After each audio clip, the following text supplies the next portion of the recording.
ঢাকা শহরের traffic jam সহনীয় পর্যায়ে নিয়ে আসা হয়েছে। এখন ম্যানুয়াল মামলার পাশাপাশি ডিজিটালি বা ভিডিওর মাধ্যমে অসংখ্য মামলা প্রতিদিন হচ্ছে। স্পিড ক্যামেরা মামলা হবে। আজ এই 9টি সফটওয়্যারের উদ্বোধন হতে যাচ্ছে। তার মধ্যে নামগুলো আপনারা ইতিমধ্যে শুনেছেন। সবচেয়ে ইম্পর্টেন্ট সফটওয়্যার বলা যায় যে AI based road transport act violation detection system.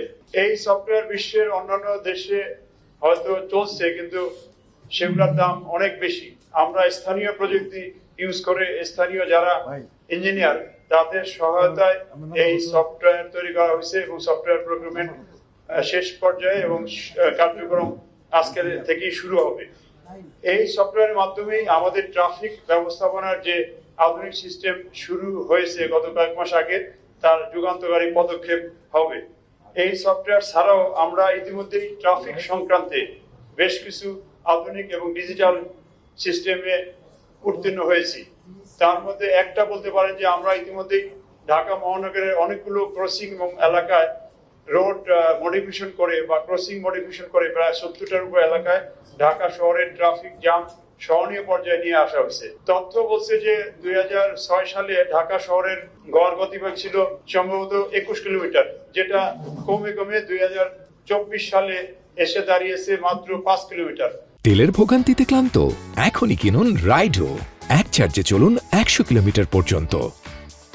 গত কয়েক মাস পর্যন্ত আমরা ডিএমপি ট্রাফিক কাজ করে এই গতিসীমা 5 থেকে বাড়িয়ে 10-11 কিলোমিটার করেছি এবং এই মডিফিকেশন আমরা অব্যাহত রাখবো। এর মধ্যে আরো যে সব মডিফিকেশন বা প্রযুক্তি নির্ভর কাজ করা হয়েছে সেটা হলো ট্রাফিক আইন ভঙ্গের কারণে আমাদের সার্জেন্টরা ম্যানুয়ালি মামলা দিত। এখন ম্যানুয়াল মামলার পাশাপাশি ডিজিটালি বা ভিডিওর মাধ্যমে অসংখ্য মামলা প্রতিদিন হচ্ছে, বিশেষ করে রং পার্কিং সহ অন্যান্য কারণে। ইভেন সরকারি অনেক গাড়ির বিরুদ্ধেও ভিডিও মামলা চালু হয়েছে এবং অনেক সরকারি প্রতিষ্ঠান এগুলোর জরিমানা পরিশোধ করছে। আমরা এলিভেটেড এক্সপ্রেসওয়ে সহ বিভিন্ন জায়গায় ওভার স্পিডের মামলা ফুটেজ সংগ্রহ করে, স্পিড ক্যামেরার যে ফুটেজ এই ফুটেজ সংগ্রহ করে আমরা করেছি। এর মাধ্যমে ঢাকা এলিভেটেড এক্সপ্রেসওয়েতে আগে যেখানে 3 শতাধিক ব্যক্তি বা ড্রাইভার ভায়োলেশন করতো সেটা কমে এসে এখন 30-এর নিচে নেমে আসে। এই 30 হয়তো নতুন ড্রাইভার আসছে তারা করতেছে। বলা যায় যে ওখানে স্পিড পুরোপুরি কন্ট্রোলে আছে। এই স্পিড ক্যামেরা আমরা অচিরেই রাজুককে রিকোয়েস্ট করছি, রাজুক 300 ফিট এক্সপ্রেসওয়েতে বসিয়ে দিবে, সেখানেও ক্যামেরার মাধ্যমে স্পিড ডিটেকশন করা হবে। এছাড়া বনানী থেকে টঙ্গী এই রাস্তাও রোডস এন্ড হাইওয়েজ ক্যামেরা বসিয়ে দিবে, এখানে আমরা করবো। আমরা নিজস্ব উদ্যোগেও কিছু জায়গায় স্পিড ক্যামেরা বসাবো, সেই স্পিড ক্যামেরা মামলা হবে। আমরা বিআরটিএস স্ক্যানের মাধ্যমে ফিটনেস বিহীন, রুট পারমিট বিহীন বা ট্যাক্স টোকেন ছাড়া যেসব গাড়ি চলতেছে সেগুলো ডিজিটাল মামলা শুরু করছি। বিআরটিএস থেকে ফুটেজ আমরা সংগ্রহ করেছি। এই সংগ্রহ করে আমরা ডিজিটালি বা ভিডিও মামলা বা ইলেকট্রনিক্যালি মামলার কাগজ বা নোটিশ যারা যারা ভায়োলেট করছে তাদের কাছে চলে যাবে।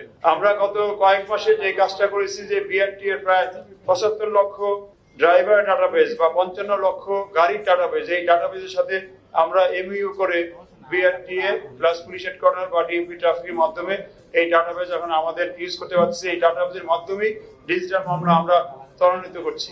আগে শুধুমাত্র মালিকের বিরুদ্ধে মামলা হতো, এখন ড্রাইভারের বিরুদ্ধে মামলা হচ্ছে এবং ড্রাইভারদের মোটর আইন অনুযায়ী তারা ট্রাফিক রুল ভায়োলেট করলে নির্দিষ্ট পয়েন্ট কাটা যাবে। সেই পয়েন্ট কাটা গেলে একসময় তাদের ড্রাইভিং লাইসেন্স সাসপেন্ড হয়ে যাবে। আমরা বিআরটিএ কে অনুরোধ করেছি যে আমাদের ডাটাবেসে যেসব মামলা আছে মামলার জরিমানা যারা পরিশোধ করবে না তাদের জন্য ফিটনেস বা অন্যান্য কাগজপত্র নবায়ন না করা হয়।